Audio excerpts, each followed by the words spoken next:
Hello there, YouTube. It is episode 12. Um, because the last one was a very long episode.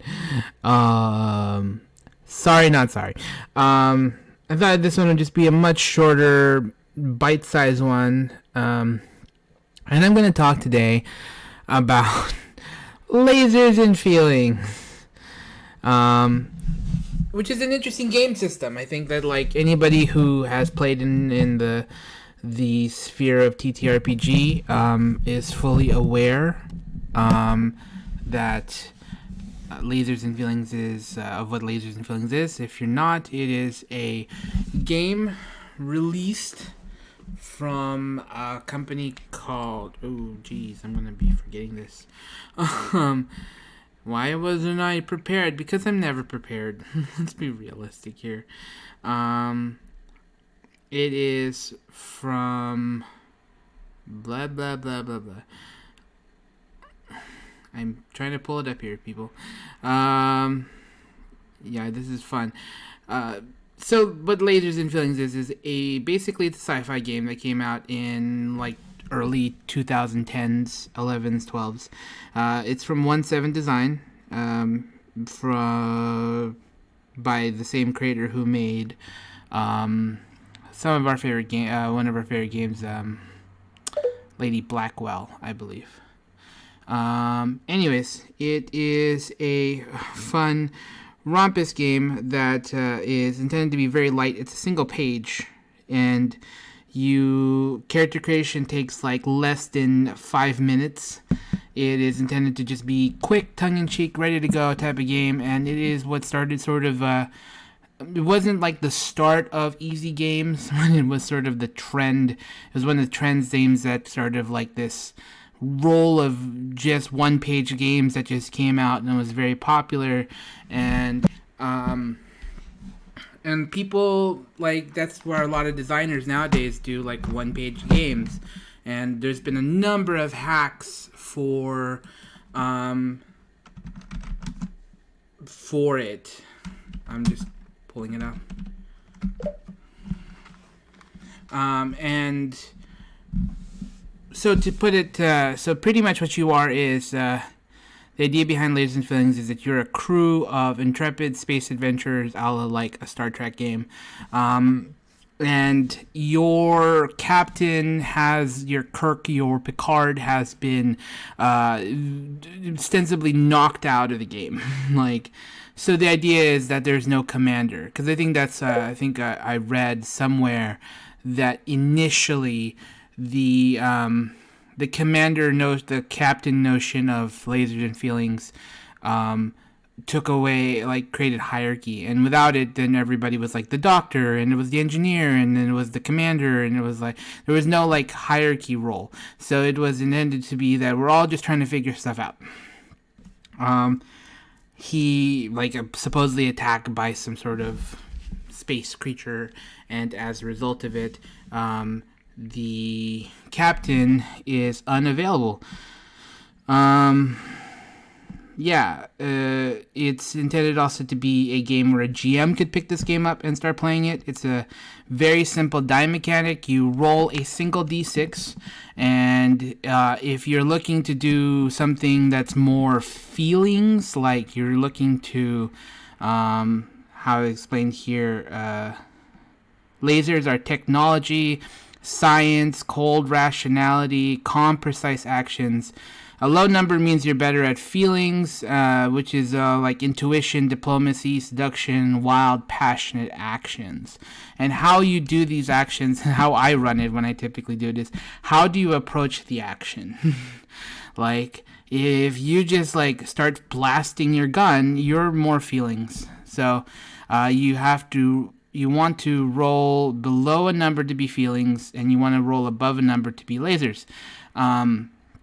And then when you start the game, your character picks a number. So if you're a high number, you're better at feelings. So if you're a 5, you're going to be like, I'm going to be great at feelings, so I'm going to have to roll below 5 to succeed.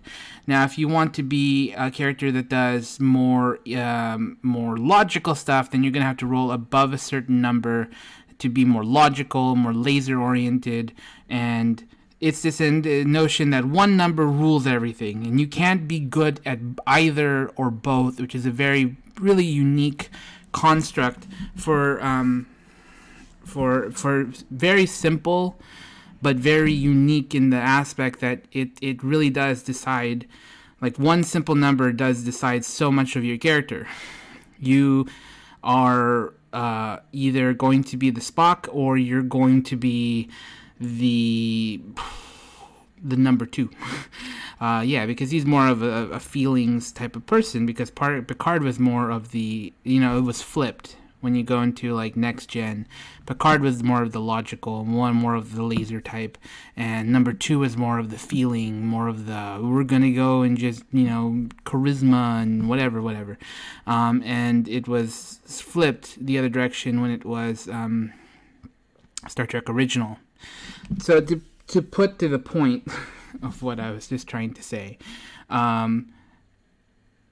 I find that the design concept is very unique as a game designer, that you want to create a mechanic that is as simple and as deep as the lasers and feelings mechanic, which is why so many people hacked it. We hacked it. Unnamed Game Co. hacked lasers and feelings. And it's because it's such you can create so much depth to a character by simply saying, I am more feelings than lasers. So I'm going to fail.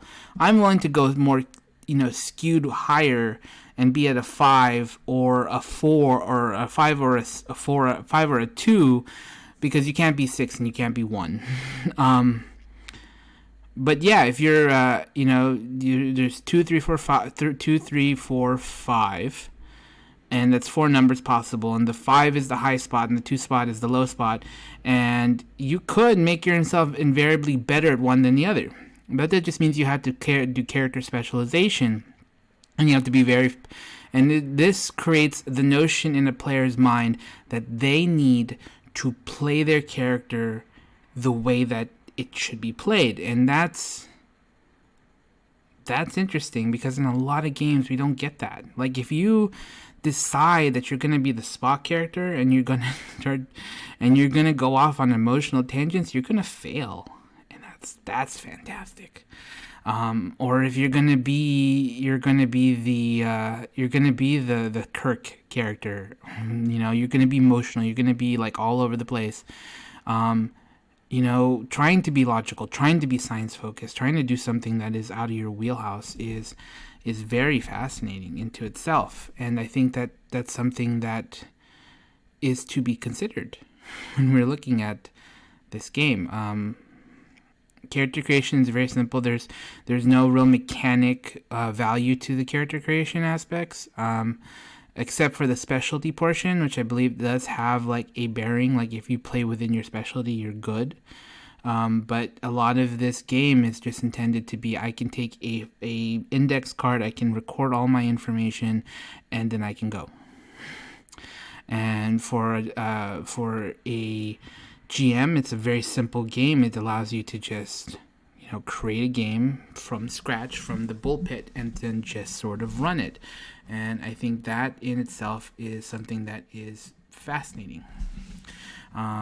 So yeah, I do really am a big fan of Lasers and Feelings, me personally. I have run it on a number of occasions. It is a great game when you're at a new meetup or something, and there's not enough GMs, and you're like, all right, I'm just going to pull out Lasers and Feelings, and I'm just going to run this game for the crew. And it does lack some of the depth, like if you're looking to be more of a meatier game. But for most of us who just want to be in the story sphere of games and telling a really interesting and fun and relaxed story, like, it's a good game to play. Like, it can be complicated because sci-fi as a genre requires world rules that don't exist in Lasers and Feelings. Like, and that's like whenever you play like a Lasers and Feelings game, it can go very zany very fast. Like, it just suddenly goes from 0 to 60 in under a minute. And And that could be fun for some players, but there's some players who are very serious that hate playing Lasers and Feelings. They're just like, it's just too crazy and zany, and this is because it does the world of sci-fi doesn't lend itself to just have to be rules light. It doesn't always lend itself to be rules light.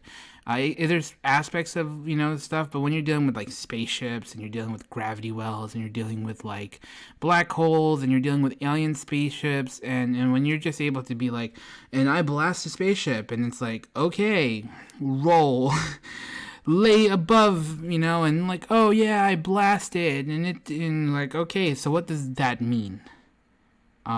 It took damage. No, it's that's definition of like the GM or whoever is the game runner on the situation. So you can make it like as serious or as light as possible, but in the aspect you succeed, and the difficulty trains, and there's things that define it, and you can create more depth to it as a GM. But a one-page game to define an entire genre like sci-fi, it's a bit hard. But me personally, like as a GM and as a game designer, to one day be able to make a game at the level of like Lasers and at the depth of Lasers and Feelings, which is a single page game, I think that's something that we all want to mimic and try to get to at some point. If I could do a game at that level in a single page, I feel like I know I've made it as a game designer.